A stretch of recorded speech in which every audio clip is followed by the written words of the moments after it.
Hello,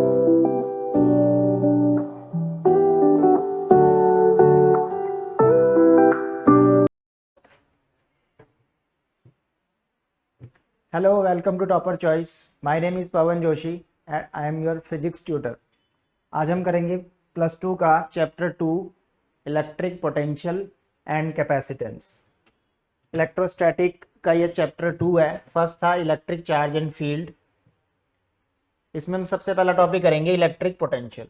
electric potential की definition क्या होती है? Electric potential is the amount of work done.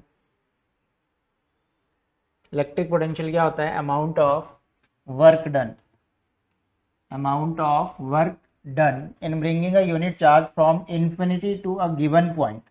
मान लो इन्फिनिटी पे कोई चार्ज है, और कैसा चार्ज है? Unit charge. उसको अगर हम किसी गिवन पॉइंट तक लेके आते हैं तो इस पॉइंट पे पोटेंशियल इस चार्ज को लाने में किया गया वर्क होएगा, वर्क डन। वर्क डन क्या होएगा? इस पोटेंशियल के इक्वल होएगा। यानी किसको लेके आ रहे हैं? यूनिट चार्ज को, जिसे टेस्ट चार्ज बोलते हैं। हम इसको यहाँ पे क्यू नॉट से डिनोट कर रहे हैं। तो V का फॉर्मूला होता है work divide by charge. Potential की SI यूनिट होती है volt. SI unit of potential volt. यहां से भी निकाल सकते हैं जूल पर कूलम। पोटेंशियल एक स्केलर क्वांटिटी होती है। स्केलर क्वांटिटीज एल्जेब्रिकली ऐड किए जाती हैं। इसका मतलब ये होता है कि V नेट जो आएगा वो सभी चार्जेस की वजह से जो भी पोटेंशियल होएगा वो आएगा। प्लस का भी हो सकता है, माइनस का भी हो सकता है। तो यह है potential, amount of work done. Potential due two point charge. तो एक सिंगल चार्ज की वजह से हम पोटेंशियल का फॉर्मूला डिराइव कर रहे हैं। तो मान लो कि यहाँ पे एक चार्ज है जो कि फिक्स्ड है। फिक्स चार्ज है r डिस्टेंस पे, हम उसका पोटेंशियल ढूंढना चाहते हैं p पे। तो हम क्या करेंगे? इन्फिनिटी से किसी टेस्ट चार्ज को पिक करेंगे, that is q not. Infinity से इस p तक लाने में इसका वर्क डन निकालेंगे। अब इन्फिनिटी नॉट डिफाइंड है, मतलब वहां तक का डिस्टेंस नहीं पता है। तो हमने क्या किया? दो छोटे से पॉइंट कंसिडर कर लिए, a और b।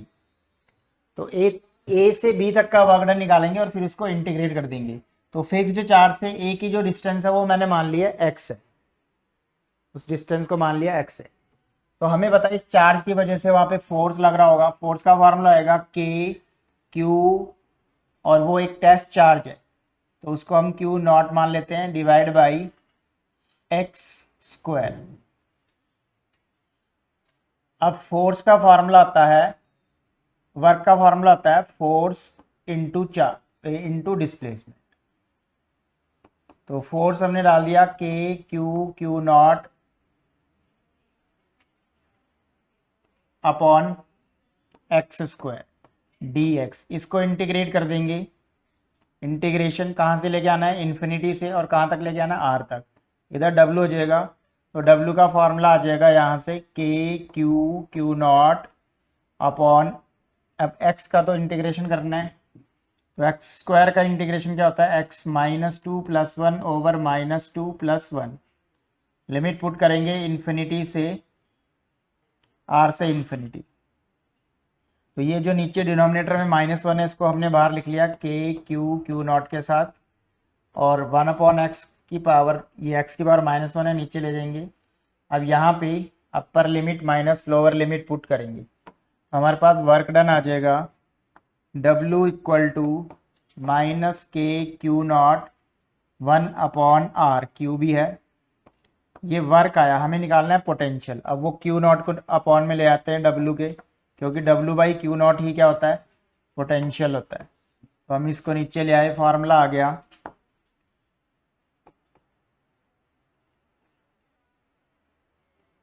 -k q by r।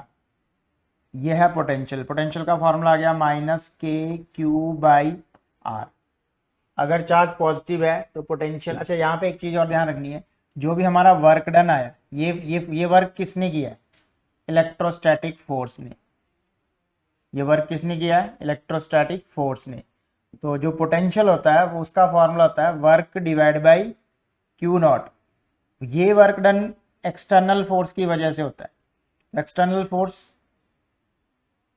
हमेशा किसके अपोजिट है, एक्सटर्नल फोर्स किसके अपोजिट होगा, इलेक्ट्रोस्टैटिक फोर्स के। कैसे, देखो यहाँ पे ये प्लस क्यू क्या कर, ये प्लस क्यू ये पॉजिटिव चार्ज, पॉजिटिव चार्ज उस प्लस क्यू नॉट को क्या करेगा, रिपेल करेगा, इस तरफ करेगा, धक्का मार रहा हूं, पर मैं तो उसको इस तरफ लेके आ रहा हूं। यानी अगर पॉजिटिव प्लस ये जो इलेक्ट्रोस्टैटिक फोर्स का वर्क डन नेगेटिव है तो मेरा वर्क डन क्या होना चाहिए, पॉजिटिव। क्यों, क्योंकि जो एक्सटर्नल फोर्स है वो उसको किधर लाना चाह रहा है, पी वाले पॉइंट, और इलेक्ट्रोस्टैटिक फोर्स उसको क्या कर रहा है, रिपेल कर रहा है। इसका मतलब जो ये वर्क का फॉर्मूला आया ये किसका वर्क डन है, this work done is electrostatic, this work done is due to the electrostatic force. लेकिन फॉर्मूले में क्या होता है, पोटेंशियल के फॉर्मूले में, इसको यहां पे ऐसे कर लेते हैं,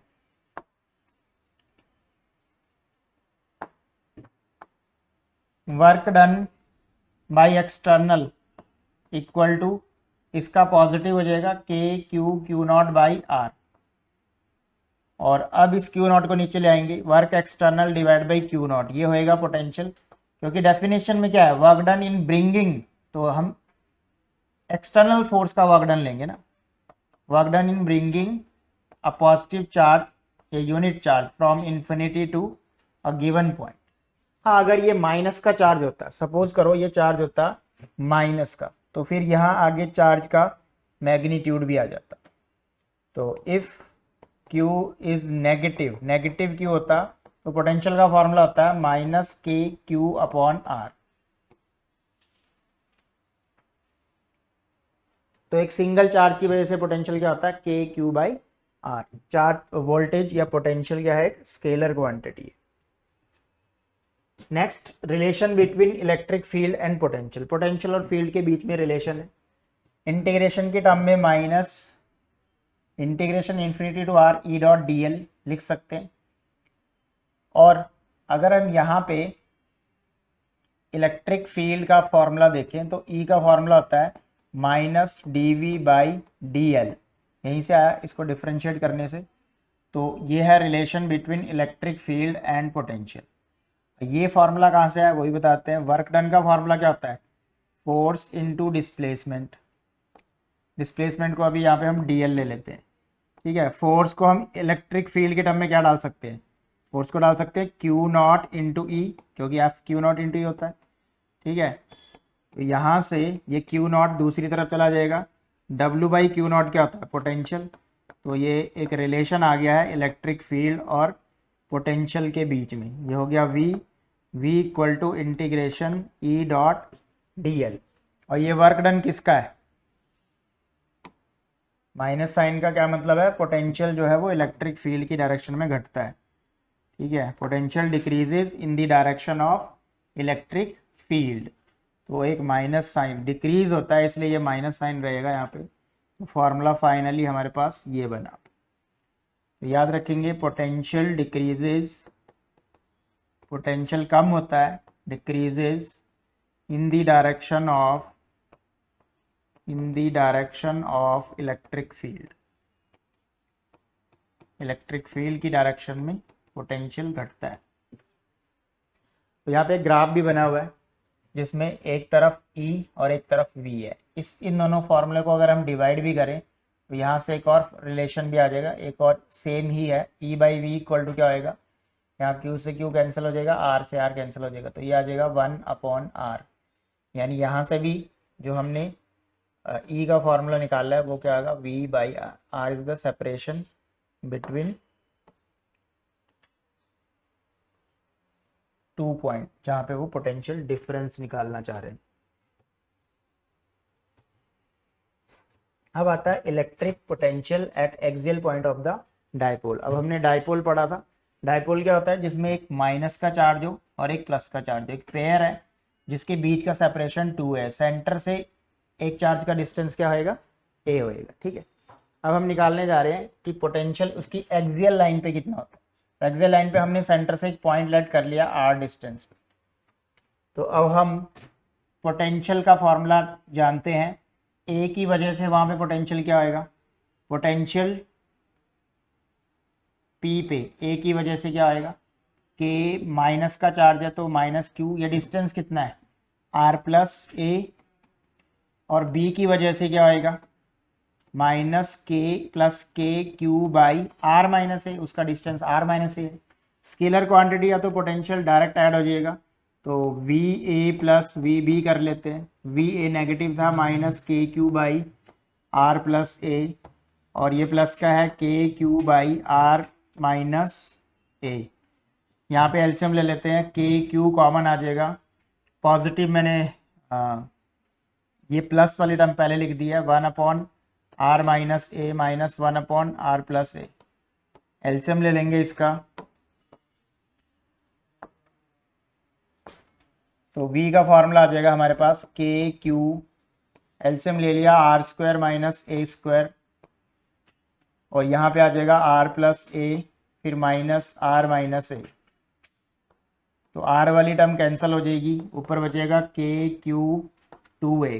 Q into 2a last chapter में पढ़ा था हमने, डाइपोल मोमेंट होता है, तो उसको p पुट कर देते हैं, तो K P by R square minus A square, where p is dipole moment, q into 2a की जगह डाला है डाइपोल मोमेंट। तो ये फॉर्मूला आ गया हमारा एक्सियल लाइन पे। तो किसी एक्सियल लाइन पे कितना पोटेंशियल होता है ये, अगर ये P पॉइंट बहुत दूर हुआ, मतलब R बहुत बड़ा हुआ, if R is very very greater than A, तो हम A को निगलेक्ट कर देंगे, V का फॉर्मूला आएगा K P by R square. This is the potential at equatorial point, sorry axial point, equatorial वाला अभी करेंगे, ये एक्सियल पॉइंट पे आया है। नाउ इक्वेटोरियल पॉइंट पे, इक्वेटोरियल पॉइंट बताया था हमने क्या होता है, सेंटर से r डिस्टेंस पे परपेंडिकुलर। तो इक्वेटोरियल पॉइंट पे हमने डिस्टेंस मान लिया r है, अच्छा ये a है, तो ये हाइपोटेन्यूज मेथड से आ जाएगा under root R square plus A square, ऐसे ही प्लस q का भी। तो पोटेंशियल जो है वो स्केलर क्वांटिटी है, तो a की वजह से प्लस b की वजह से ऐड हो जाएगा, तो a की वजह से कितना है, minus K Q by under root R square plus A square, और b की वजह से कितना है, plus K Q under root R square plus A square. Same term cancel out हो जाएंगी, तो v ज़ीरो आ जाएगा। इसका मतलब ये हुआ कि पोटेंशियल जो है वो ज़ीरो होता है at equatorial line of electric dipole. तो डाइपोल के इक्वेटोरियल प्लेन पे पोटेंशियल क्या होता है, ज़ीरो।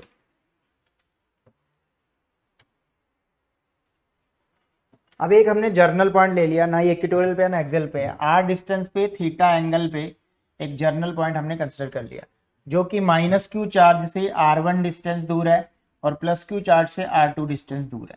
यहाँ पे एक कंस्ट्रक्शन की है, ठीक है, और ये डिस्टेंस r1 माइनस r2 होएगा, क्योंकि ये r1 है पूरा और ये r2 है, तो इतना सा जो पोर्शन है यहाँ से लेके यहाँ तक ये r1 माइनस r2 कंसिडर कर लिया, और जो डिस्टेंस है 2a, डिस्टेंस जो है वो क्या हो जाएगी, 2a हो जाएगी।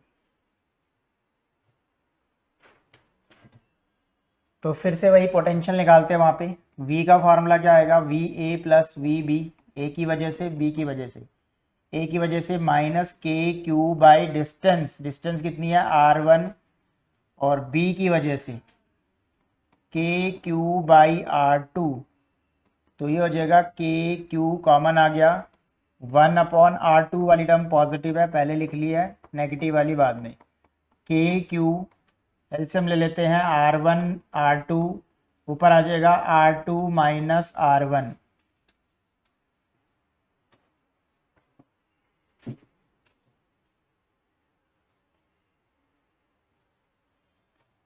अब यहाँ पे थोड़ा सा अज्यूम करके चल रहे हैं कि ये डिस्टेंस अगर बहुत दूर है तो 2a का कंपोनेंट, ये जैसे ये थीटा, तो हमने ये जब ये r1 बहुत दूर है तो हम यहाँ से भी एंगल थीटा ही मान लेंगे, ठीक है, इफ़ r1 r2, या if p point lies very far, if p point lies very far, अगर बहुत दूर है तो फिर ये वाला जो सेंटर से मैंने एंगल माना था यहीं से कंसिडर कर लूँगा, ये भी थीटा है। तो अगर ये 2a है और ये थीटा है, तो ये वाला इसका कंपोनेंट क्या आएगा, 2a cos theta, 2a cos theta, कौन सा कंपोनेंट, r1 माइनस r2, इतना सा, ठीक है। अगर ये थीटा ही लेट कर लिया। कब लेट कर सकते हैं? जब ये पी पॉइंट बहुत दूर है। तो R1 minus R2, sorry R2 minus R1, यहाँ पे गलती हुई है। एलसीएम देखो यहाँ पे R1 पहले ऊपर आएगा ना, एलसीएम R1 R2 था, तो ये R1 माइनस R2 होएगा। तो R1 माइनस R2, R1 जो है वो बड़ा है ना, तो R1 माइनस R2 को क्या डाल देंगे? 2a cos theta, similar. और R1 R2 जब बहुत दूर, पी पॉइंट बहुत दूर है, तो ये दोनों R के ही इक्वल हुए, सिमिलर टू R, यानी दोनों का प्रोडक्ट R स्क्वायर पुट कर सकते हैं। तो हमारे पास जो V आया हमारे पास के क्यू, R1 माइनस R2 को क्या डाल दिया? 2a cos थीटा और नीचे R स्क्वायर, फिर से Q इंटू 2a को डाल दिया P, तो K P cos theta upon R square. This formula is a journal formula of potential at an angle r from the at an angle theta from the center। ठीक है जी, तो ये general point पे हमने इसका formula derive कर दिया।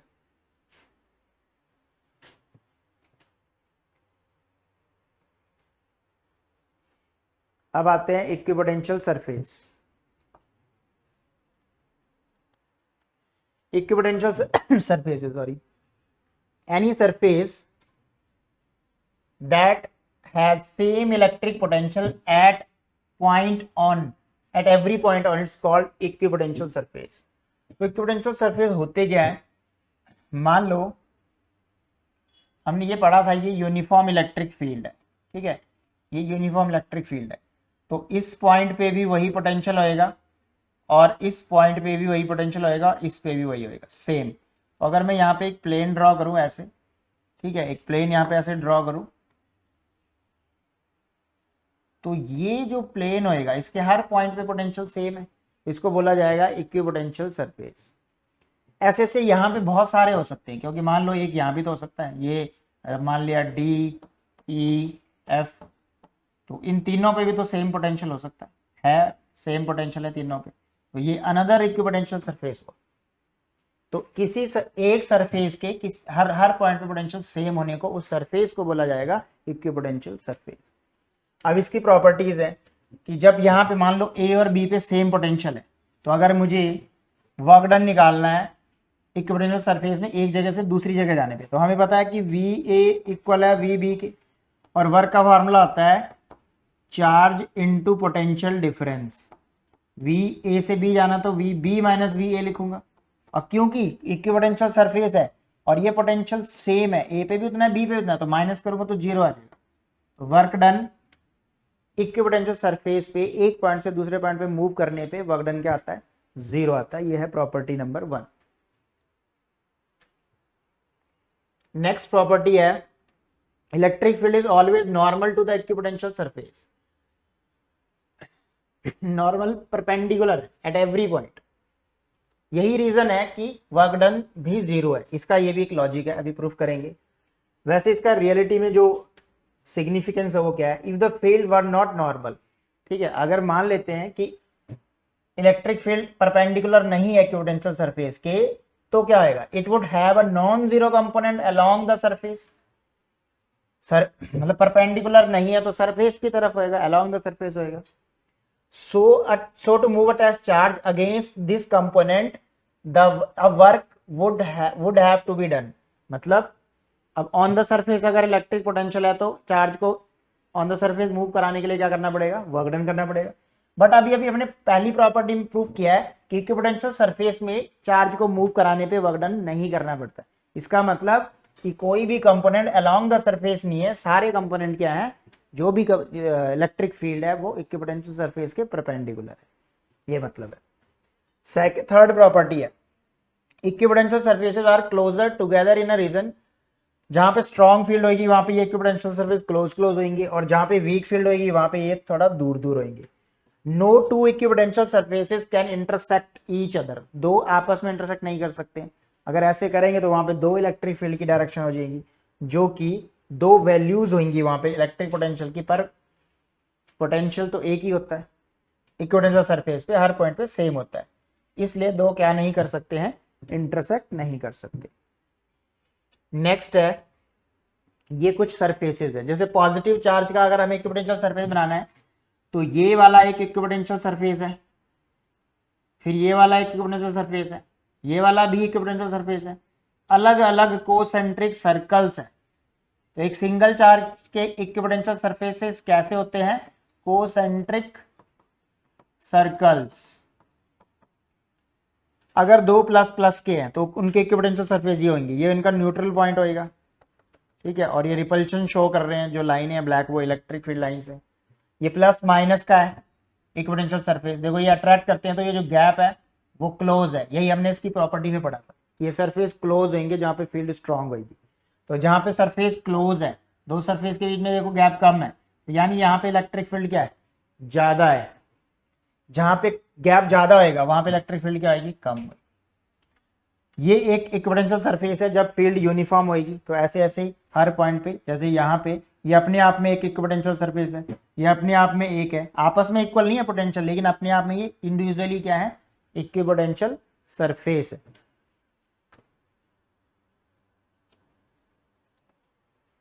तो ये थे इक्विपोटेंशियल सरफेस के कुछ डायग्राम्स।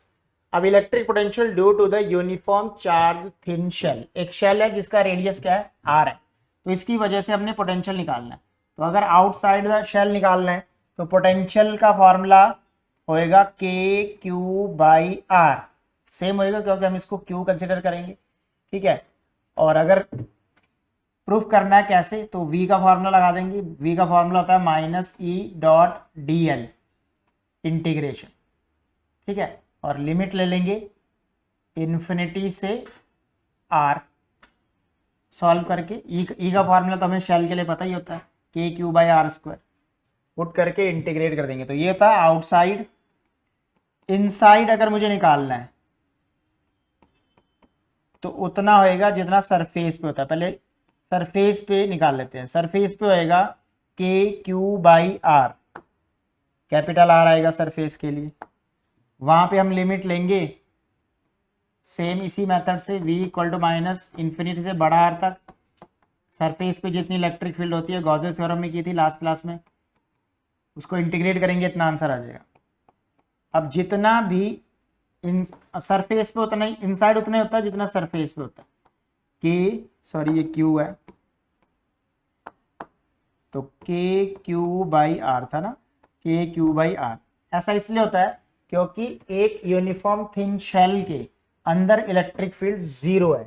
तो अगर अंदर इलेक्ट्रिक फील्ड जीरो है तो v क्या होएगा? कांस्टेंट होएगा, क्योंकि हमने पढ़ा है कि v ई इक्वल टू क्या पढ़ा हमने?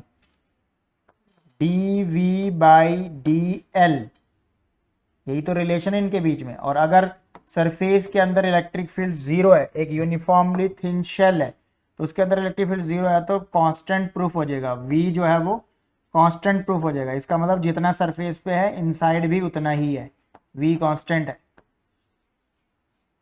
कांस्टेंट टर्म का डेरिवेटिव जीरो होता है।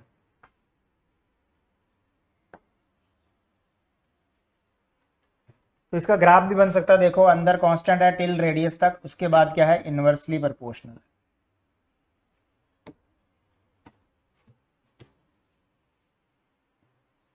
नेक्स्ट है इलेक्ट्रोस्टैटिक पोटेंशियल पे बेस्ड एक क्वेश्चन जो 2023 में ही आया है।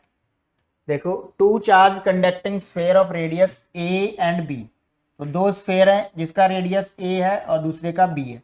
इसका a मान लेते हैं, इसका b मान लेते हैं।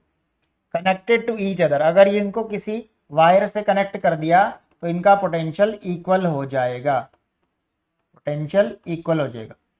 तो इसका पोटेंशियल क्या हुआ? के क्यू बाई ए, इसका पोटेंशियल क्या हुआ? के चार्ज अलग अलग मान लेता हूँ, Q2 बाई बी, के से के कैंसिल हो गया, Q1 बाई Q2 का फॉर्मूला आ गया यहाँ से A बाई बी। अब हमने निकालना क्या है? इलेक्ट्रिक फील्ड का रेशो।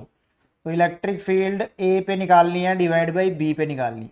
इलेक्ट्रिक फील्ड का फॉर्मूला के Q1 बाई A, ये A वाले पे होएगा, के Q2 बाई B, ये B पे होएगा, के से के कैंसिल हो जाएगा, Q1 बाई Q2 बचा और b बाई ए बना। Q1 बाई Q2 कितना आया था? यहाँ से यहाँ स्क्वायर होता है डिस्टेंस का इलेक्ट्रिक फील्ड में, नीचे क्या होता है? स्क्वायर, तो ये b square by A square होगा। Q1 बाई Q2 कितना आया था? a बाई बी, तो b square by A square तो एक बी से एक बी कट जाएगा, ये कट जाएगा, तो ये इलेक्ट्रिक, ये रिलेशन आ गया B by A, E A by E B. हम इसको एक और तरीके से कर सकते थे, क्योंकि पोटेंशियल सेम है, पोटेंशियल सेम है तो ई का फार्मूला हमने पढ़ा था वी बाई डिस्टेंस होता है, तो v जब सेम है तो e inversely proportional to distance आ जाएगा। हम इसको डायरेक्ट भी लिख सकते थे, ई ए बाई ई बी जो है वो b बाई ए के इक्वल होएगा। तो ये था एक क्वेश्चन बेस्ड ऑन पोटेंशियल।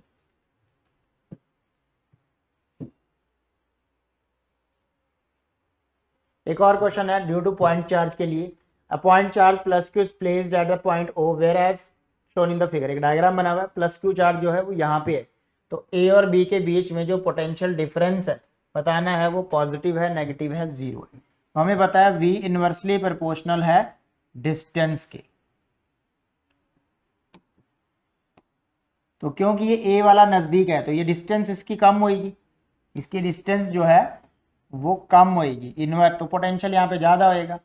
और b वाला इस चार्ज से दूर है, इसका मतलब इसकी डिस्टेंस ज़्यादा होगी, इसकी ज़्यादा डिस्टेंस होगी तो यानी उसकी वजह से पोटेंशियल क्या है, कम है।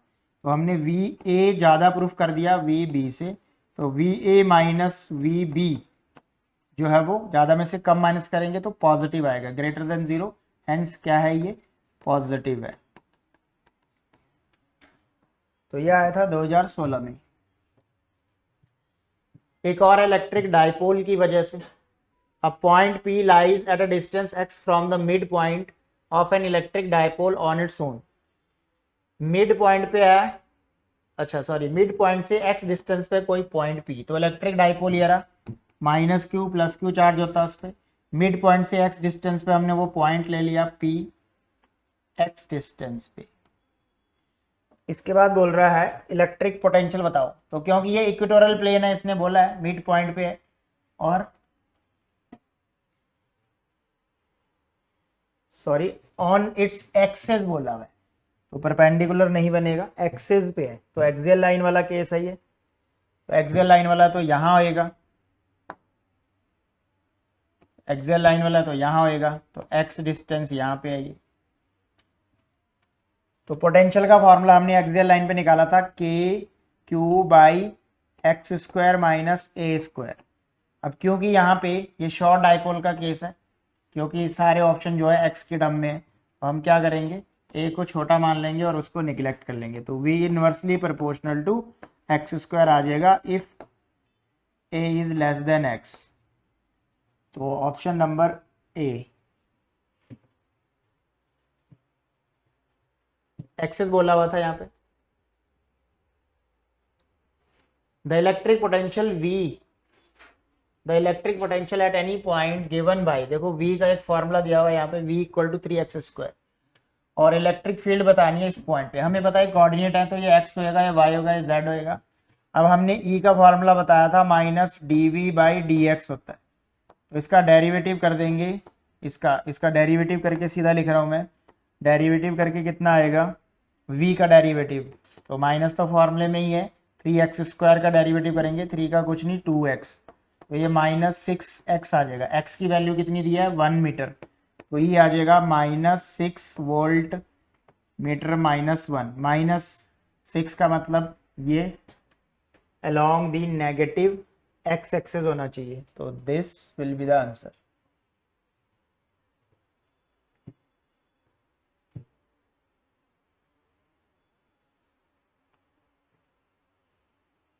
एक और क्वेश्चन है, इस बार अपने को E दिया हुआ है, E equal to 10R plus 5, how much does the electric potential increases from moving point this to this.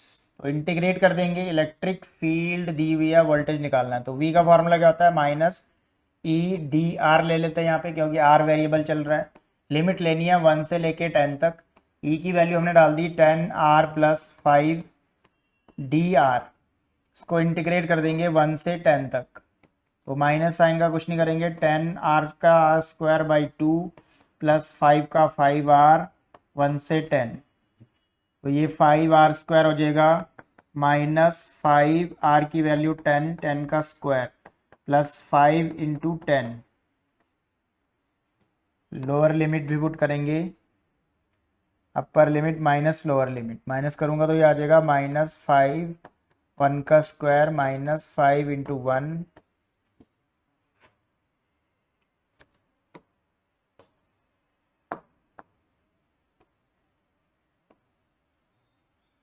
तो ये माइनस बाहर है 500 +50 कर लेते हैं सीधा, और ये -5 -10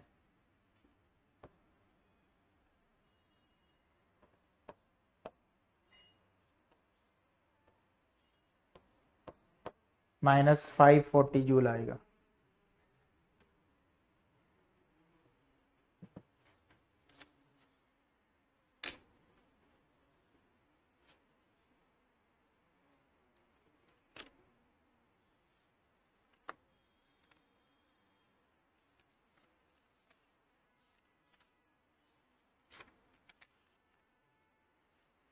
ठीक है, इसका आंसर चेक कर लेते हैं। -5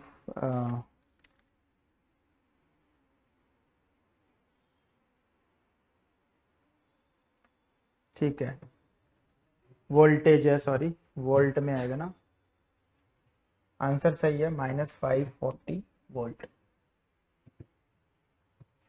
नेक्स्ट है potential energy of a system due to 2 point charge. Potential energy का मतलब है टू मेक और to build a system in which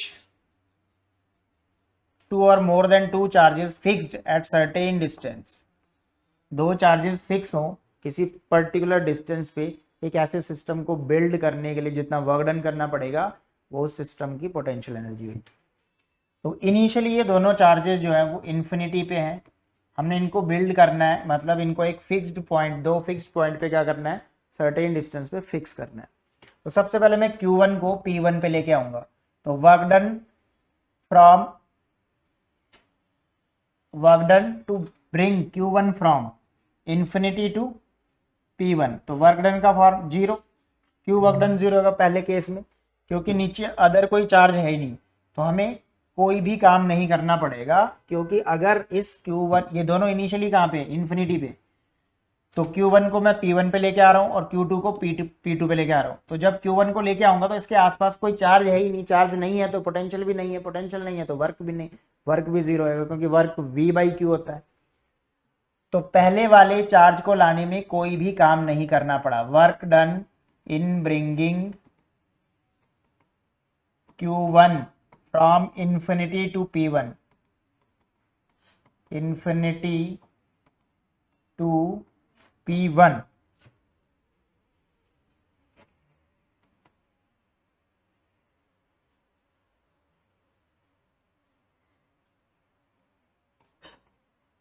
infinity to P1, ठीक है, कोई भी वर्क डन नहीं करना पड़ेगा क्योंकि नो पोटेंशियल, नीचे कोई भी पोटेंशियल नहीं है। अब क्या हुआ कि जो Q1 है वो P1 पे आ चुका है। अब जब मैं Q2 को यहाँ पे लेके आऊंगा तो इसका पोटेंशियल यहाँ पे होएगा, इसका मतलब W2 क्या आएगा, potential due to first into charge जिसको लेके आ रहे हैं। पहले का पोटेंशियल कितना आएगा वहां पे, KQ1/R12, ब्रिंग किसको करना, लेके आना है Q2 को, तो आंसर हो गया KQ1Q2/R12। दो ही चार्ज का सिस्टम है तो टोटल वर्क डन इन दोनों का सम, टोटल वर्क इनका सम लिख देते हैं, W = W1 + W2, that is एक का 0 था, दूसरे का Q1Q2/R12।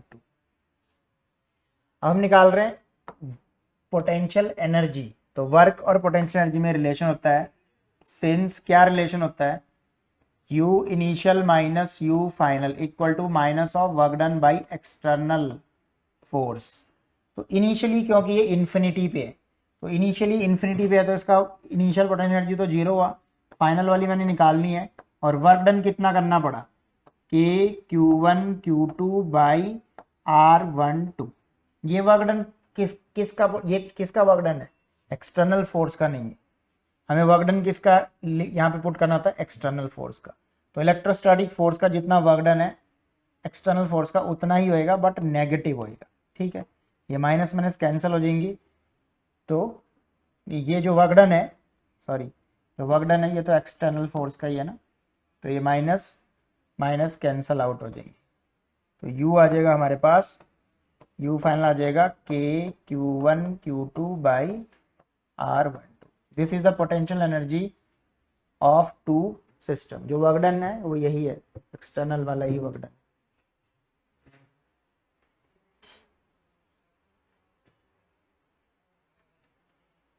अगर एक्सटर्नल फील्ड हो में पोटेंशियल एनर्जी हो, जैसे ये दो चार्जेस हैं, इनको लेके आना है इन्फिनिटी से, लेकिन आसपास एक और अनदर चार्ज है, यानी इसकी फील्ड होगी, यहाँ पे इसकी फील्ड भी होगी, यानी इनको किसी फील्ड में लेके आना है। तो फिर पोटेंशियल एनर्जी का फॉर्मूला हो जाएगा, देखो Q1 को पहले वाले की वजह से कितना था, कितना वर्क डन करना पड़ेगा पहले वाले चार्ज को, तो ये है W1 एक्सटर्नल फील्ड की वजह से। वर्क का फॉर्मूला क्या होता है, Q1 इंटू वी।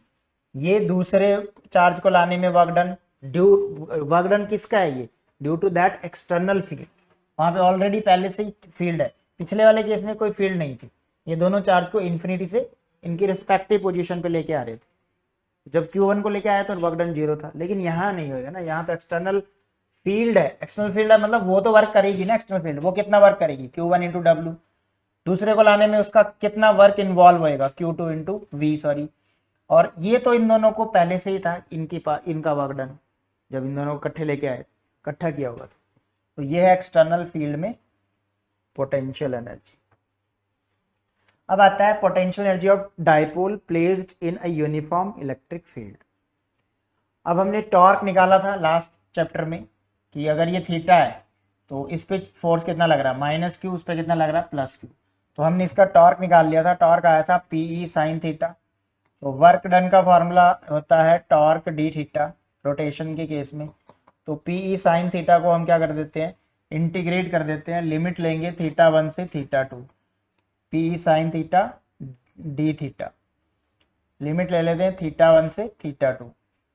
तो W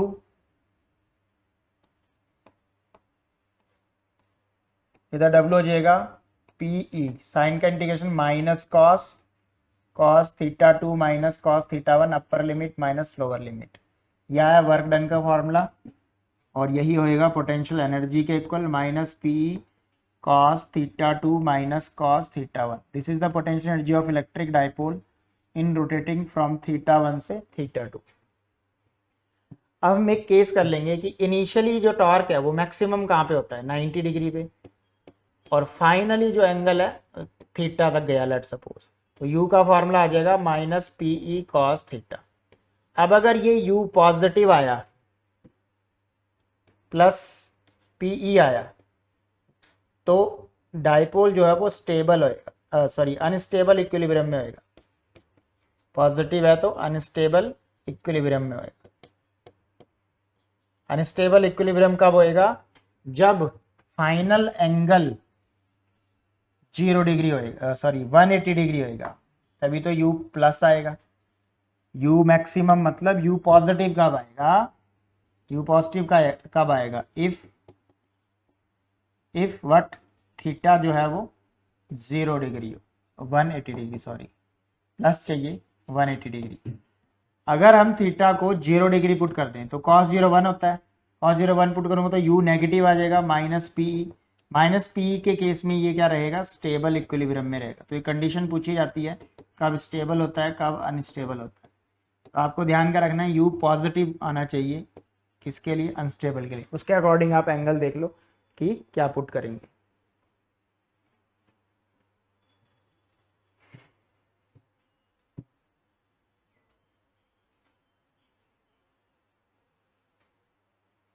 potential energy of a system of charge, 3 point charges, this initially at infinite apart.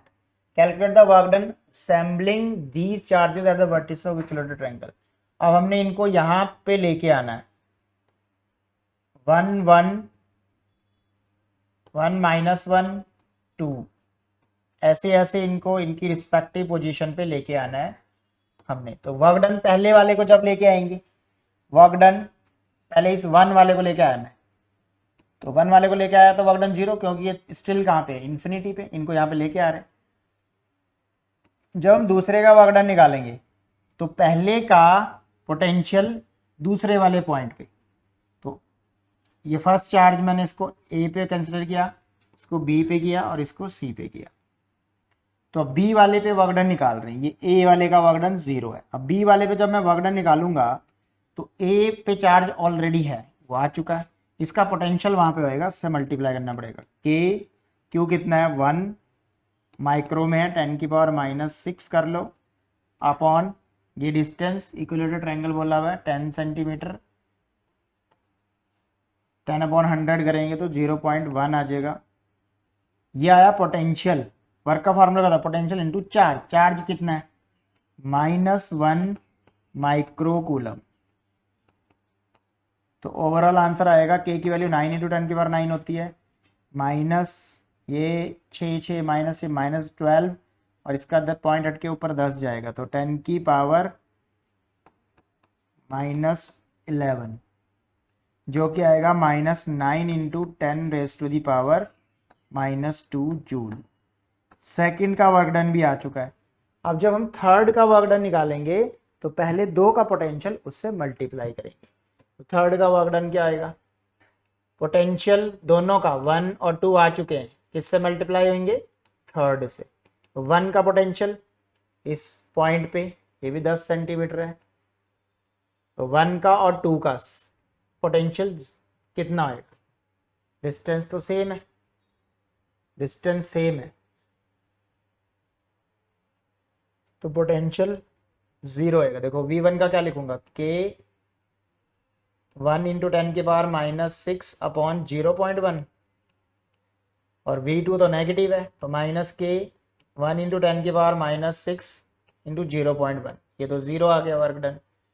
तो थर्ड का वर्क डन 0, और आना भी था क्योंकि ये एक डाइपोल है माइनस प्लस और ये इसका एग्जैक्टली इक्वेटोरियल प्लेन है, वो दो जो चार्जेस के किस पे होएगा, वो इक्वेटोरियल प्लेन पे, इसलिए पोटेंशियल वर्क डन इसका क्या आया 0, क्योंकि पोटेंशियल डिफरेंस 0 है। जब टोटल वर्क डन पूछेगा तो तीनों का टोटल पूछा हमें, तो A + B + C कर देंगे, A और C तो 0 ही थे, B वाला जो है फाइनल आंसर आ जाएगा।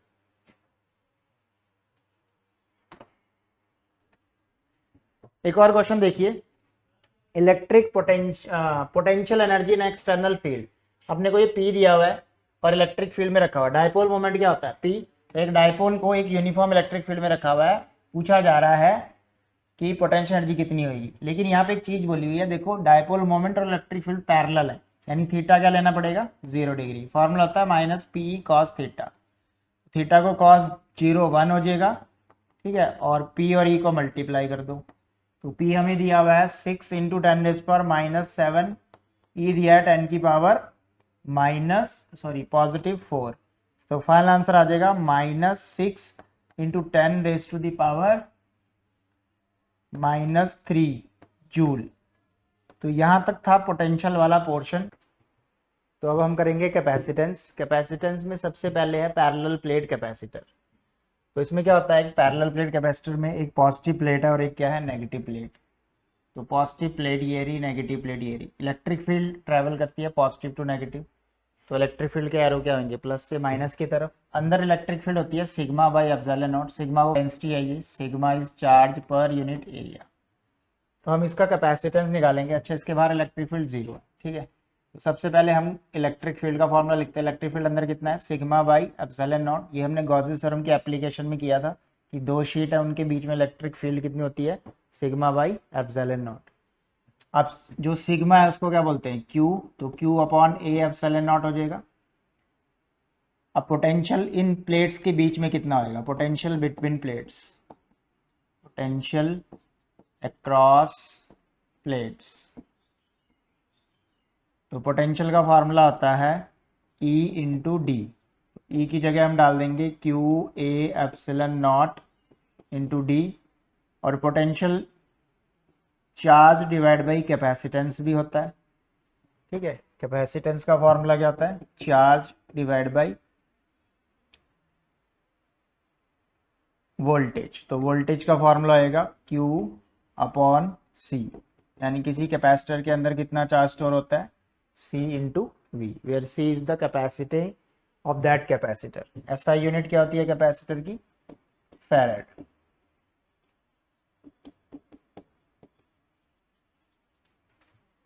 तो यहाँ पे रेसिप्रोकल करेंगे तो कैपेसिटी कितनी होती है एक पैरेलल प्लेट कैपेसिटर की, ए epsilon not divide by D. D क्या है, दोनों प्लेट्स के बीच का सेपरेशन, ए है cross section area.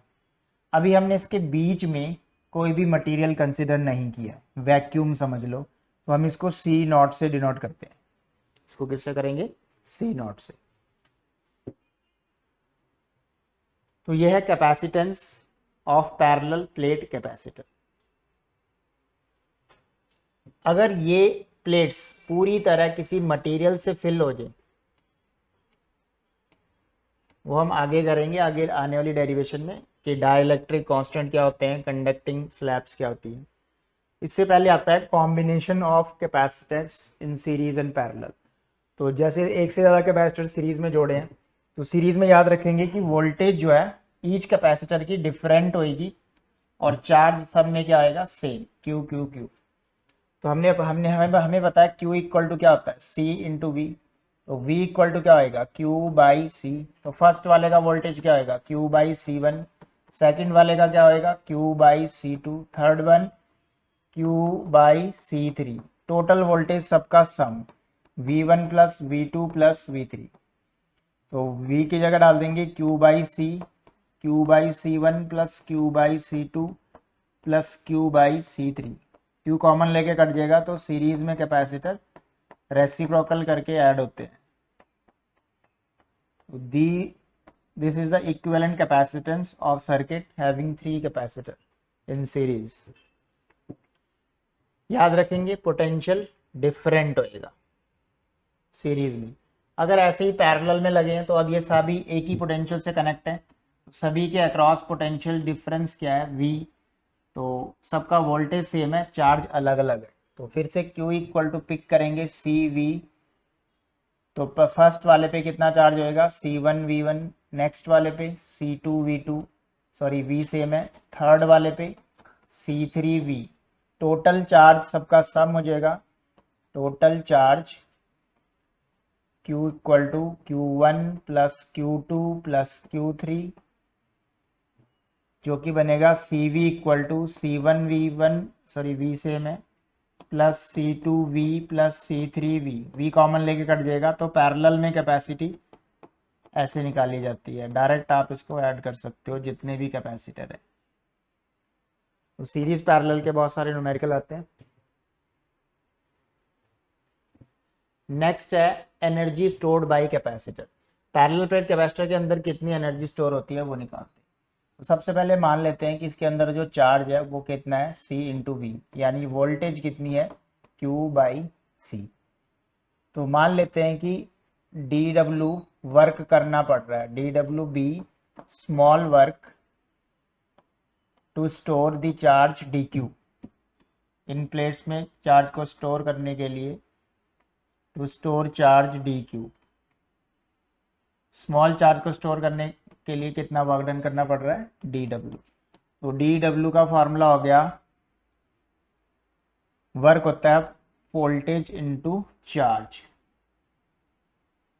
Into DQ। V की वैल्यू पुट कर देते हैं, Q by C into DQ। Total work done के लिए इंटीग्रेशन कर देंगे बोथ साइड, इधर आ जाएगा W। लिमिट ले लेते हैं 0 से Q। तो 1/c का कुछ नहीं करेंगे, Q का integration Q square by 2। Upper limit minus lower limit put करेंगे, तो ये आंसर आ जाएगा Q square 0 minus 0, lower limit 0 है, ठीक है। तो वर्क डन आ गया Q square by 2C। Work he potential energy है, तो कितनी एनर्जी स्टोर हुई इस कैपेसिटर के अंदर, उसको U से डिनोट कर लो। U equal to half Q square upon C। एक फार्मूला ये आएगा। एक बार हम Q को CV पुट कर देंगे, Q को पुट करेंगे CV, तो U का एक और फार्मूला आ जाएगा, C square V square half CV square बन जाएगा। एक बार हम फिर से CV को, यहाँ पे CV को अगर हम Q पुट कर दें, CV को Q पुट कर दें, तो एक V बचेगा क्योंकि स्क्वायर है, तो U आ जाएगा हाफ Q इंटू वी। तो ये तीन फॉर्मूले हमने एनर्जी के निकाल लिए हैं इस पैरेलल प्लेट कैपेसिटर की स्टोर्ड एनर्जी। तो एनर्जी डेंसिटी का मतलब होता है एनर्जी पर यूनिट वॉल्यूम। तो एनर्जी डेंसिटी अगर हमें निकालनी है तो उसका फॉर्मूला क्या है, U equal to energy per unit volume. Energy हम हाफ सी वी स्क्वायर वाला पिक कर लेते हैं, वॉल्यूम नीचे वॉल्यूम है, वॉल्यूम हम एरिया इंटू डी पुट करेंगे, एरिया इंटू डिस्टेंस उन प्लेट्स के बीच का। सी हमने कैलकुलेट किया था A epsilon not upon d. V जो है वो पोटेंशियल है, पोटेंशियल क्या होता है, electric field into distance between the plates. A d और ये डी स्क्वायर कैंसल आउट हो जाएगा, तो यू आ जाएगा half epsilon not E square. This is potential energy density, energy density U से डिनोट करेंगे छोटे यू से। Next dielectric and their polarization. अब इसमें हम ध्यान देंगे कि जो डाइलेक्ट्रिक है ये एक मटेरियल है जिसके अंदर फ्री चार्ज है, ठीक है। कंडक्टर जितने नहीं है लेकिन है, कंडक्टर में तो बहुत सारे हैं इसलिए उसके अंदर इलेक्ट्रिक फील्ड जीरो है। तो डाइलेक्ट्रिक ऐसे मटेरियल्स हैं, दो टाइप्स के होते हैं, एक जैसे पोलर, नॉन पोलर और पोलर। नॉन पोलर की डेफिनेशन क्या है कि जिनका सेंटर कोइंसाइड करता है, पॉजिटिव और नेगेटिव का साइज सेम होता है तो इनके सेंटर क्या करते हैं, कोइंसाइड करते हैं, तो ये है नॉन पोलर। पोलर में क्या होता है, जिनके सेंटर कोइंसाइड नहीं करते, मतलब उनका साइज डिफरेंट होता है जिस वजह से सेंटर इनके कोइंसाइड नहीं करेंगे। तो पॉजिटिव और नेगेटिव जो चार्जेस है इनके सेंटर कोइंसाइड नहीं कर रहे हैं तो पोलर, और कर रहे हैं तो नॉन पोलर। तो दो टाइप के मटेरियल्स होते हैं या डाइलेक्ट्रिक्स, दो टाइप्स के, पोलर और नॉन पोलर। अब इस फर्स्ट डायग्राम में क्या बताया जा रहा है, सबसे पहले मटेरियल अगर कंडक्टर है, मटेरियल अगर कंडक्टर है और इस कंडक्टर को इलेक्ट्रिक फील्ड में रखा गया तो इस तरफ माइनस चार्ज इंड्यूस हो जाएगा और इस तरफ प्लस चार्ज इंड्यूस हो जाएगा, क्योंकि इलेक्ट्रिक फील्ड के एरो किधर से जा रहे होंगे, पॉजिटिव से नेगेटिव की तरफ। तो पॉजिटिव वाली साइड इस कंडक्टर के अंदर माइनस चार्ज आ जाएगा और माइनस की तरफ इस कंडक्टर के अंदर प्लस चार्ज आएगा, यानी कंडक्टर के अंदर एक इलेक्ट्रिक फील्ड इंड्यूस होएगी जो अप्लाइड फील्ड के अपोजिट है और इन दोनों की वैल्यू इक्वल होएगी। यही रीजन है कि कंडक्टर के अंदर नेट इलेक्ट्रिक फील्ड क्या होती है, जीरो, क्योंकि आप जितना भी positive charge conductor electric field से जितना भी पॉजिटिव चार्ज होएगा इलेक्ट्रिक फील्ड में उतना ही यहाँ नेगेटिव इंड्यूस हो जाएगा और उतना ही यहाँ पॉजिटिव। तो अंदर भी उतनी फील्ड होती है कंडक्टर के अंदर जितनी आपने अप्लाई की है, हेंस नेट फील्ड क्या हो जाती है, जीरो। ऐसा केस ऐसा डाइलेक्ट्रिक में नहीं होता, इसमें भी नेगेटिव चार्ज इंड्यूस होगा लेकिन उतना नहीं होएगा जितना कि कंडक्टर में होता है। यहाँ पे भी अप्लाइड फील्ड के एरो इस डायरेक्शन में होंगी। तो डाइलेक्ट्रिक मटेरियल इस बार डाइलेक्ट्रिक है, तो डाइलेक्ट्रिक के अंदर माइनस चार्ज पॉजिटिव वाली साइड इंड्यूस होने लग जाएंगे और पॉजिटिव चार्ज माइनस वाली साइड इंड्यूस होने लग जाएगी। अब जो अप्लाइड फील्ड है वो ज्यादा है, ग्रेटर देन है इंड्यूस की, इंड्यूस का डायरेक्शन तो वही रहेगा अभी भी लेकिन इंड्यूस से क्या है, ज्यादा है। तो अब ई नेट कैसे निकलेगा, अप्लाइड में से इंड्यूस वाले को माइनस कर देंगे, ज्यादा में से छोटे वाले को, तो इसके अंदर कुछ ना कुछ इलेक्ट्रिक फील्ड होएगी, जीरो नहीं होगी। कौन से मटेरियल लेंगे, डाइलेक्ट्रिक मटेरियल। अब इस डायग्राम को देखो, यहां पे लिखा है E not equal to zero. E not क्या था, अप्लाइड इलेक्ट्रिक फील्ड। अब ये प्लस माइनस इकट्ठे बने, इनके साइज सेम है तो ये नॉन पोलर है और ये पोलर वाले, ठीक है, थोड़ा दूर दूर बने प्लस माइनस, मतलब ये कोइंसाइड नहीं कर रहे, इनके प्लस माइनस कोइंसाइड नहीं कर रहे हैं तो पोलर वाले। तो ये है पोलर डाइलेक्ट्रिक और वो है नॉन पोलर डाइलेक्ट्रिक। तो नॉन पोलर डाइलेक्ट्रिक हो चाहे पोलर डाइलेक्ट्रिक हो, इलेक्ट्रिक फील्ड अगर आपने अप्लाई नहीं की है, यहाँ पे इलेक्ट्रिक फील्ड जीरो नहीं है। अगर पहले नॉन पोलर की बात करते हैं, नॉन पोलर में अगर आपने इलेक्ट्रिक फील्ड अप्लाई नहीं की है तो इनका कोई भी खुद का डायपोल मोमेंट नहीं होता है। पोलर वाले में electric field is not equal to zero, मतलब इलेक्ट्रिक फील्ड अप्लाई की हुई है तो ये किस डायरेक्शन में इलेक्ट्रिक फील्ड अप्लाई की है, इस डायरेक्शन।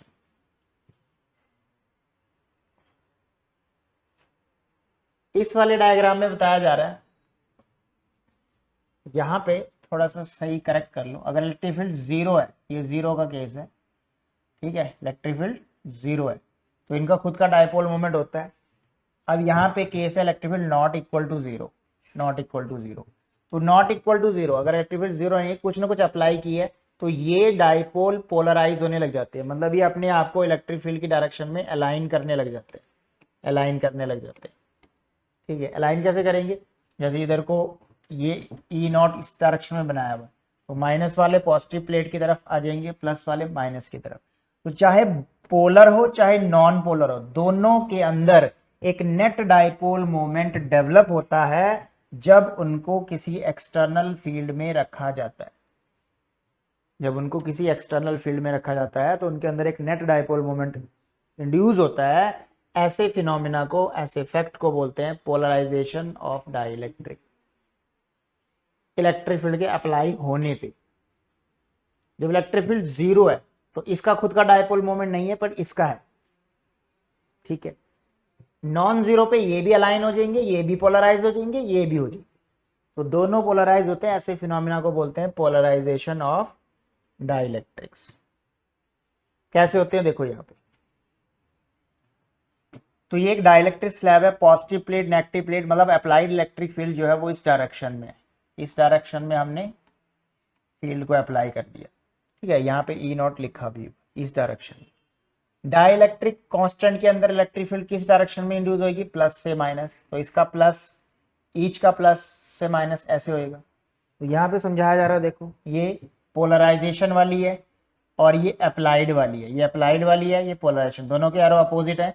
बड़े में से छोटा माइनस करूंगा तो इतना बचेगा, ये मेरे पास नेट इलेक्ट्रिक फील्ड अंदर बचेगी इस डाइलेक्ट्रिक कांस्टेंट के, applied minus induce.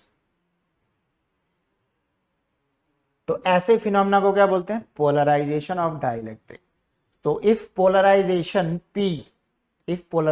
P is defined as the dipole moment per unit volume and its magnitude is usually referred as the polarization density.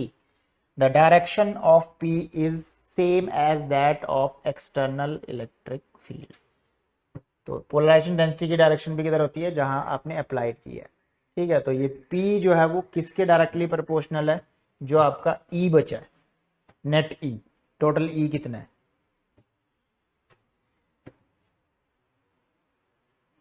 तो देखिए ओरिजिनल फील्ड क्या थी, ई नॉट। अगर हमने ई नॉट को ई से डिवाइड कर दिया, ई कौन सी वाली फील्ड है, दोनों को माइनस करने के बाद जो है, जो बची हुई थी, रिड्यूस। द रिड्यूस फील्ड कैसे आएगी, ई नॉट में से ई पोलराइजेशन वाली फील्ड को माइनस करने से। इन दोनों के रेशियो को बोलते हैं के, और के ही है वो डाइलेक्ट्रिक कांस्टेंट, यानी एक ऐसा नंबर जो बताएगा कि फील्ड कितने टाइम्स कम हो गई है। जैसे मुझे यहां से ई निकालना है तो ई को क्या लिख सकता हूं, ई नॉट डिवाइड बाई के। तो बाद डाइलेक्ट्रिक इंट्रोड्यूस करने से फील्ड कितने टाइम्स कम होगी है, अप्लाइड वाली फील्ड के कंपैरिजन, उस नंबर को बोलते हैं डाइलेक्ट्रिक कांस्टेंट या फिर रिलेटिव परमिटिविटी भी इसी को बोलते हैं। तो डाइपोल मोमेंट पर यूनिट वॉल्यूम को भी पोलराइजेशन डेंसिटी बोला जाता है। इसका दूसरा फॉर्मूला है ये, पोलराइजेशन डेंसिटी क्या होती है, dipole moment divide by volume. Dipole moment होता है क्यू इंटू डाइपोल के बीच का डिस्टेंस डी, नीचे है एरिया इंटू डी, तो इससे कट जाएगा। क्यू बाई ए अभी बताते मैं सरफेस चार्ज डेंसिटी होती है, यानी ये सारा कुछ पोलराइजेशन डेंसिटी, पोलराइजेशन, ये सब क्या है, वही है, बस नाम चेंज करके बताया जा रहा है। आएगा क्या, ये सिग्मा पी आया, सिग्मा क्या था, charge per unit area, surface charge density ही आई है, पोलराइजेशन सरफेस चार्ज डेंसिटी। अब आता है electric susceptibility. In the field of E is not, if the field of E is not large, अगर ज्यादा बड़ी फील्ड नहीं है तो पोलराइजेशन वेक्टर जो पी वेक्टर है वो प्रोपोर्शनल होता है रिजल्टेंट ई के। तो P is directly proportional to E. Proportional से हटा के यहाँ पे दो कांस्टेंट लगेंगे, एक लगेगा एप्सिलॉन नॉट और एक लगेगा काई, सी एच आई, सिंबल को पढ़ेंगे C H I. This is called electric susceptibility, chi, इसको बोला जाता है electric susceptibility. Relation between K and susceptibility के बीच में रिलेशन है। हमें पता है डाइलेक्ट्रिक, उस पैरेलल प्लेट कैपेसिटर के अंदर डाइलेक्ट्रिक जब रखते हैं तो क्या फील्ड होती है, E equal to E not minus E polarization वाली। तो ई नॉट को ऐसे रहने दो, और ई पोलराइजेशन होता क्या है, sigma by epsilon not. Sigma को क्या बोलते हैं, पोलराइजेशन डेंसिटी, तो पी पुट कर दिया उसकी जगह। अब P की जगह हम क्या पुट करेंगे, जो हमने पीछे स्लाइड में देखा था, P इक्वल टू क्या था, ये एप्सिलॉन नॉट काई ई, वो पुट कर दो। एप्सिलॉन नॉट काई ई, नीचे वाला एप्सिलॉन नॉट से कैंसिल आउट हो जाएगा। इधर क्या चल रहा है, ई, वो वाला ई इधर आएगा, E plus chi E equal to E not, यहाँ से ई कॉमन आ गया, 1 प्लस काई। अच्छा, इसके बेस में इलेक्ट्रिक वाला लिखना जरूरी है, क्योंकि आगे आने वाले चैप्टर में ये मैग्नेटिक वाला भी ससेप्टिबिलिटी होएगा, तो उसमें नीचे M लिखा होगा। अब यहाँ पे हम इसको दूसरी तरफ ले जाते हैं। अब इस वाले ई को दूसरी तरफ ले जाएंगे तो यहाँ पे 1 प्लस का ई बचेगा, ई नॉट बाई ई, और ये क्या ये क्या होता है, सॉरी, के। तो ये आ गया रिलेशन काई और डाइलेक्ट्रिक कांस्टेंट के बीच। ये होता है डाइलेक्ट्रिक कांस्टेंट।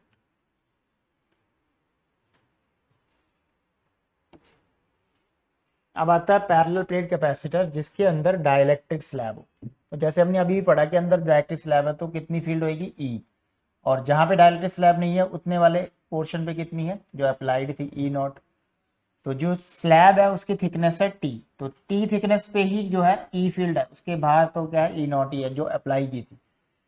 तो outside the slab E not, E not क्या चीज है, अप्लाइड फील्ड, जो कैपेसिटर के अंदर है ही है। और ई जो है वो क्या है, ई नॉट बाई के इक्वल होता है, हमने पढ़ा है डाइलेक्ट्रिक स्लैब के अंदर। पोटेंशियल निकाल लेते हैं।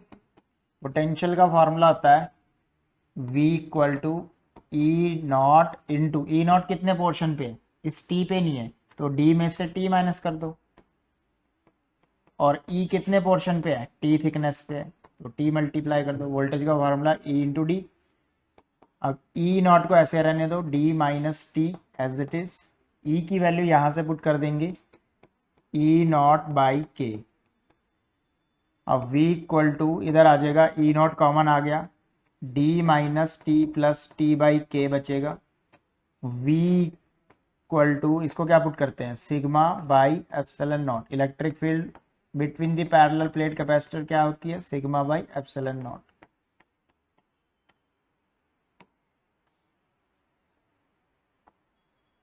सिग्मा को Q अपॉन A,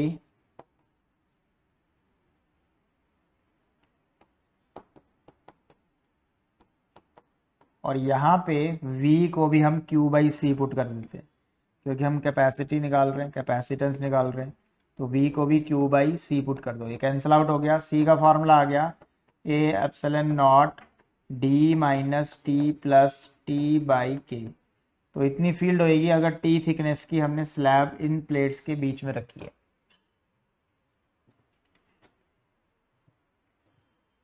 अगर यहां से मैं टी कॉमन ले लूं तो C इक्वल टू आ जाएगा A एप्सिलॉन नॉट, लास्ट की इन दो टर्म्स में से टी कॉमन ले रहा हूं, माइनस टी, 1 माइनस 1 बाई के बचेगा। अगर ये पूरी पूरी फिल कर दी जाए, ये पूरी की पूरी स्लैब ही कैपेसिटर के बीच में रख दी जाए, मतलब थिकनेस जो है वो डी के इक्वल हो जाए, सारी की सारी स्लैब भरती, तो C इक्वल टू क्या आ जाएगा, A एप्सिलॉन नॉट, यहाँ पे देखिए D माइनस डी, टी की जगह भी D पुट करेंगे, प्लस D बाई के, तो D से D कैंसिल हो जाएगा, तो K times A epsilon naught by D. और ये मैंने समझाया था ये कौन सी फील्ड है, जब कोई भी मटेरियल नहीं है। इसका मतलब कि कैपेसिटी जो है वो K टाइम्स इंक्रीज हो जाएगी अगर हम सारी की सारी प्लेट्स के बीच में स्लैब रख देंगे पूरी की पूरी, तो K टाइम्स इंक्रीज हो जाएगी। तो डाइलेक्ट्रिक कांस्टेंट को इंट्रोड्यूस करने से कैपेसिटी को इंक्रीज किया जाता है। कितने टाइम्स के, वेयर के इज द डाइलेक्ट्रिक कांस्टेंट। अगर इसके बीच में एक कंडक्टिंग स्लैब रखी जाए, एक कंडक्टिंग स्लैब रखी जाए तो क्या होगा, कंडक्टर के अंदर पड़ा था जितना ही, जैसे यहाँ पे पॉजिटिव चार्ज है तो उतना ही यहाँ माइनस आ जाएगा, यहाँ प्लस आ जाएगा, जितनी आपने अप्लाई की है फील्ड उतनी इंड्यूस हो जाएगी और अंदर क्या होगी, जीरो। इस बार हमने थिकनेस इसकी टी रखी है, मतलब पूरी पूरी फिल नहीं की हुई है, कंडक्टिंग स्लैब कम है, तो फिर से वही ई नॉट कितना होता है, sigma by epsilon not Q by A epsilon not, और अंदर तो इलेक्ट्रिक फील्ड क्या है, जीरो। तो पोटेंशियल जब निकालेंगे तो पोटेंशियल के लिए V इक्वल टू क्या होएगा, ई नॉट कितने डिस्टेंस पे है, डी माइनस टी, और ई कितने डिस्टेंस पे है, टी पे। ई की वैल्यू जीरो डालेंगे, ई नॉट की value sigma by A epsilon not, V की जगह Q by C, d minus t, और ये तो जीरो हो गया क्योंकि अंदर इलेक्ट्रिक फील्ड जीरो है, कंडक्टिंग स्लैब है, तो C जो आया वो A epsilon not d minus t आया। अगर ये स्लैब पूरी की पूरी फिल कर दी जाए, मतलब टी और डी इक्वल हो जाए, तो देखो यहाँ पे जीरो हो जाएगा और समथिंग ओवर जीरो इन्फिनिटी हो जाएगा, यानी अगर नीचे जीरो आ गया तो कैपेसिटी नॉट डिफाइंड हो जाएगी, यानी पूरा का पूरा कंडक्टर फिल करने से कोई फायदा नहीं है।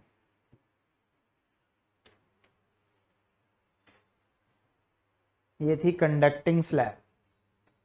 अब जो डाइलेक्ट्रिक स्लैब हमने इंट्रोड्यूस की थी उसके लिए ये टेबल याद रखेंगे, इस पे बेस्ड काफी क्वेश्चन आते हैं। Effect of dielectric on various parameters, battery disconnected है फ्रॉम द कैपेसिटर या कनेक्टेड है। अगर बैटरी डिस्कनेक्टेड है तो बैटरी से ही तो चार्ज जाता है, इसका मतलब चार्ज जितना बैटरी ने दिया होगा उतना ही रहेगा, ठीक है। बैटरी तो डिस्कनेक्ट है तो चार्ज कांस्टेंट हो गया। अब क्योंकि हम क्या इंट्रोड्यूस कर रहे हैं, स्लैब के प्लेट्स के बीच में स्लैब को रख रहे हैं, डाइलेक्ट्रिक स्लैब, तो वोल्टेज घटने लग जाएगा के टाइम्स, क्योंकि इलेक्ट्रिक फील्ड कम होती है। कैपेसिटी हमने प्रूफ की थी अभी, के टाइम्स बढ़ जाएगी और एनर्जी भी के टाइम्स घट जाएगी। अगर हमने स्विच को ऑन रखा, battery kept connected and across the capacitor, और देन डाइलेक्ट्रिक स्लैब को इंट्रोड्यूस किया, तो चार्ज जो है वो के टाइम्स बढ़ जाएगा, वोल्टेज कांस्टेंट हो जाएगा, क्योंकि बैटरी का काम होता है वोल्टेज को मेंटेन करना। इलेक्ट्रिक फील्ड भी कांस्टेंट हो जाएगा, कैपेसिटी के टाइम्स इंक्रीज होगी और एनर्जी भी के टाइम्स इंक्रीज होगी। बहुत सारे बोर्ड में सीबीएसई में आपको इसके क्वेश्चन मिलते हैं, प्रीवियस उठा के देखिए, सारे क्वेश्चन काफी इस कंसेप्ट से रिलेटेड आते हैं। अब इस पे बेस्ड कुछ न्यूमेरिकल है। The space between the plates of the parallel plate capacitor completely filled in two ways. In first way it is filled with the slab, पहले केस में कि पूरी की पूरी के स्लैब के डाइलेक्ट्रिक कांस्टेंट की एक स्लैब को इंट्रोड्यूस कर दिया। इस वाले केस में दो अलग अलग है, एक का कांस्टेंट k1 है, एक का k2 है, ये d/2 और ये d/2। फर्स्ट वाले केस में तो कैपेसिटी डायरेक्ट हो जाएगी, फर्स्ट वाले केस में कितना होएगा, k a epsilon not d, ये लिखी थी हमने। The capacitor of the capacitor, the capacitance of the capacitor is same in the two cases, दोनों केसेस में कैपेसिटेंस क्या है, सेम है। तो बताओ इन तीनों में क्या रिलेशन होएगा, 2020 में ये क्वेश्चन है। अब इसकी कैपेसिटी निकालते हैं। ये जो मैंने फर्स्ट केस में निकाला इसको तो हम केस 1 बना देते हैं, ये तो सही है। यहाँ पे देखो K1 की कैपेसिटेंस क्या होगी,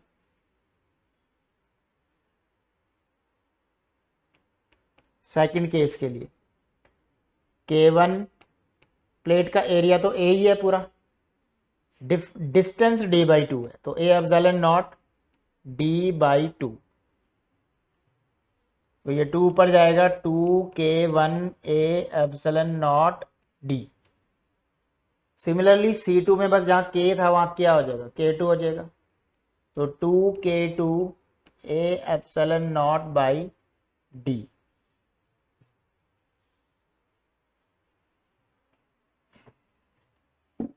अब लेट सपोज कि ये वाली जो प्लेट है ये पॉजिटिव से कनेक्ट है और वो वाली नेगेटिव से कनेक्ट है, ये पॉजिटिव से कनेक्ट है और वो वाली क्या है, नेगेटिव से कनेक्ट है।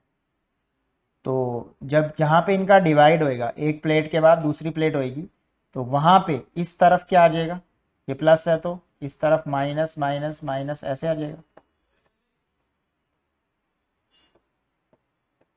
और इस तरफ क्या आ जाएगा, प्लस प्लस, जहाँ पे इन दोनों का सेपरेशन होएगा एक मटेरियल से दूसरे मटेरियल के बीच में। तो प्लस माइनस ऐसी सिचुएशन हो तो क्या होते हैं सीरीज में। देखो एक कैपेसिटर ये हो गया, एक कैपेसिटर ये हो गया, प्लस माइनस प्लस माइनस। तो ऐसी सिचुएशन में दो कैपेसिटर किस में होंगे, सीरीज में होंगे। तो किस में जुड़े हुए हैं ये, सीरीज में। तो इन दोनों का सम सीरीज में निकाल लो। तो सीरीज में इन दोनों का सम निकालेंगे तो कितना आएगा, सीरीज में क्या समझाया था, रेसिप्रोकल करके जोड़ते हैं। शॉर्टकट फॉर्मूला भी है, ऊपर प्रोडक्ट नीचे उनका सम। तो ऊपर हम दोनों को मल्टीप्लाई कर देते हैं, किन दोनों को, C1 C2 को।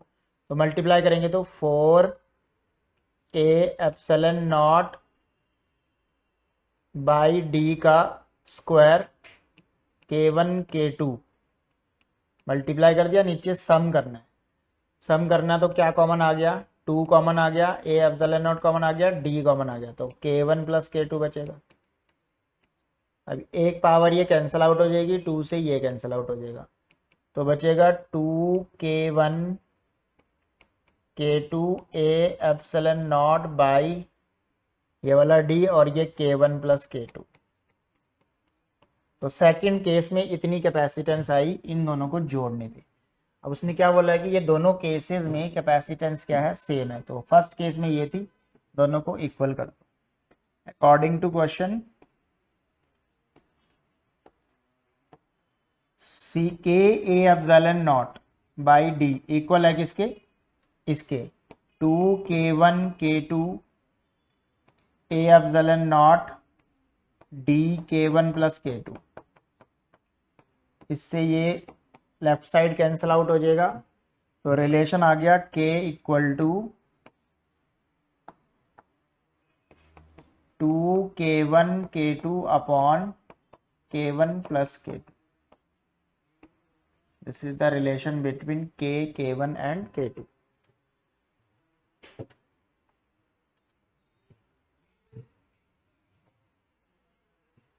एक और क्वेश्चन है energy stored in a capacitor से लेके, calculate the potential difference and the energy stored in the capacitor C2 ये रहा। तो C1 कितना दिया है 20, 30 ये 15, ठीक है। ये दिया है 20 माइक्रोफैरड, C2 दिया है 30 माइक्रोफैरड और ये दिया है 15 माइक्रोफैरड। 19 वोल्ट का वोल्टेज है, तीनों सीरीज में है। तो सीरीज में जोड़ देंगे 1 upon C S equal to 1 upon 20 plus 1 upon 30 plus 1 upon 15। इन दोनों का एलसीएम जो है वो 60 आ जाएगा। ये आ जाएगा 3 प्लस 2 प्लस 4 6 प्लस 3 9/60। रेसिप्रोकल करेंगे तो सीरीज में कैपेसिटेंस आ गई इनकी 60 अपॉन 9।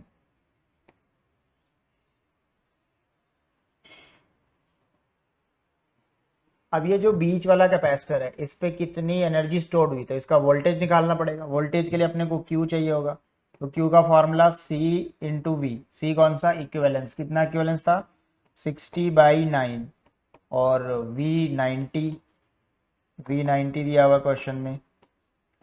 तो ये आ जाएगा 600, 10 कट गया 600 माइक्रो कूलम चार्ज आया ये।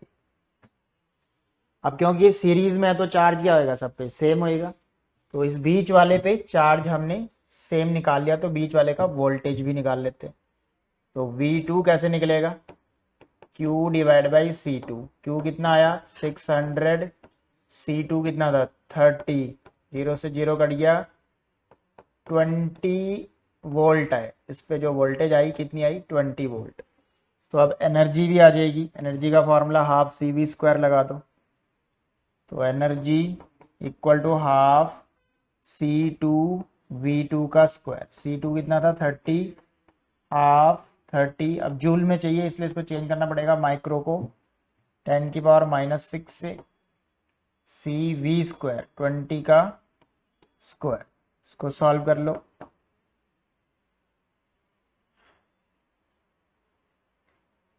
फिफ्टीन ये कट के आ जाएगा, यहाँ पे 400, 20 इंटू 20 से 400 आएगा। तो 400 के अंदर 2 जीरोज है और ये 6 जीरोज है, तो 10⁻⁻4 बचेगा। तो ये आ जाएगा 600 इंटू 10⁻⁻⁴। यहीं पे छोड़ देंगे, जूल में आंसर आ जाएगा। यू लिख लो या ई लिख लो, एक ही बात है। तो इतनी एनर्जी स्टोर होगी इसके अंदर।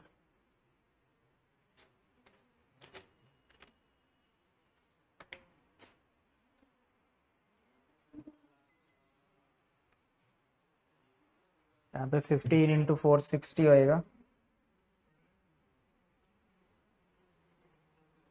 जीरोस तो मैंने यहाँ एडजस्ट कर दिए हैं, तो ये 60 होएगा।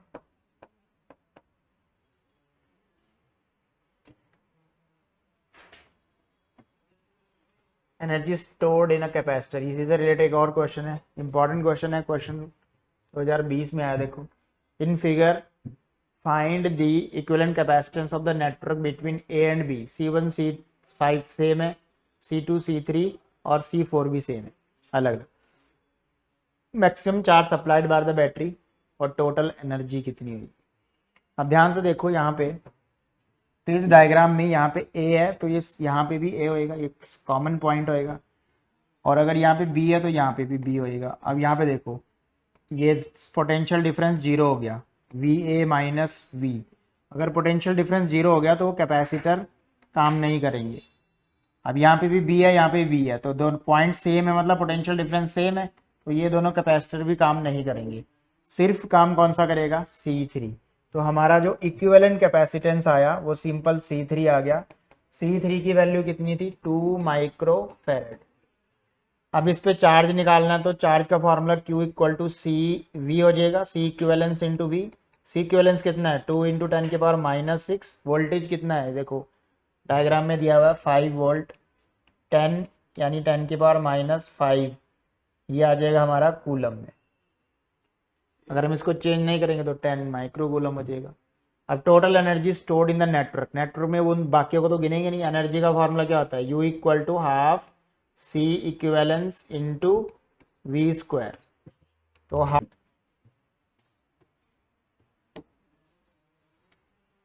Potential to the system of the charges, electric potential on the axis of the electric dipole. Electric dipole पढ़ा था हमने -Q प्लस Q, ठीक है। At distance r from the centre, axial line पे इलेक्ट्रिक पोटेंशियल V है। तो बताओ equatorial line पे क्या होएगा, ये हमने पढ़ा था। इक्वेटोरियल लाइन पे पोटेंशियल क्या होता है, 0, क्योंकि डायपोल है। Next, 3 charges this lie on the equatorial vertices of equilateral triangle.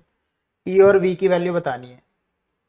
तो वर्टिसेस पे ये चार्जेस ले लो, 2Q -Q -Q। अगर यहाँ पे मुझे सेंट्रॉइड पे बताना ना, सेंट्रॉइड पे मुझे इलेक्ट्रिक फील्ड बताना पहले, तो ये रिपेल करेगा ये +1 चार्ज को, क्योंकि जहाँ पे इलेक्ट्रिक फील्ड बतानी है वहाँ पे क्या रखना है, +1 कूलम रखना है। वो रिपेल करेगा, ये वाला अट्रैक्ट करेगा और ये वाला भी अट्रैक्ट करेगा। तो इन दोनों का रिजल्टेंट भी इसी साइड बनेगा, +2Q का जिस तरफ इलेक्ट्रिक फील्ड इस पे है, इन दोनों का भी रिजल्टेंट इधर ही बनेगा। दोनों सेम डायरेक्शन में तो ऐड हो जाएंगे, तो E तो 0 नहीं आएगा, E तो 0 नहीं आएगा। V चेक कर लेते हैं, V क्या होता है, ये डिस्टेंस R मान लो, या R मान लो, या R मान लो, सारा सेम ही डिस्टेंस होएगा, इक्विलेटरल ट्रायंगल बोल रहा है। तो 2Q का होएगा 2Q/R, और -Q वाले का ये होएगा, दूसरे -Q का ये होएगा। तो पोटेंशियल जो है वो 0 आ रहा है, E 0 नहीं है, पोटेंशियल 0 है, C option.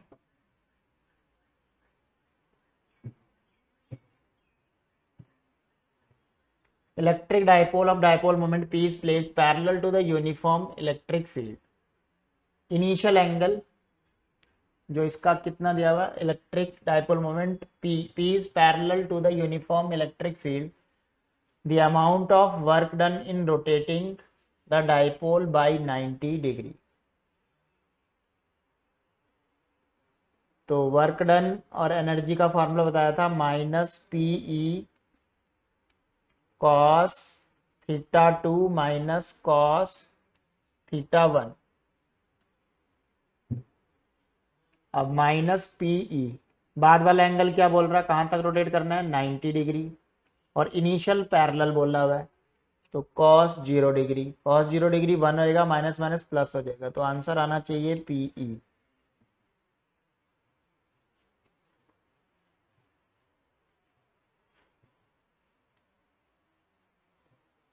Three capacitor this are joint in series, series में डायरेक्ट इनका इक्विवेलेंट निकाल लो, 1/3 प्लस 1/2 प्लस 1/6, तो आंसर आना चाहिए इसका एलसीएम हो गया 6, 3 plus 2 plus 1, 1 microfarad.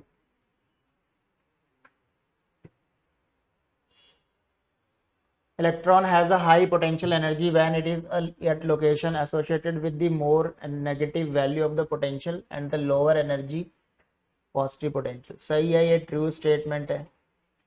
Electron move from region higher to, ये फॉल्स है।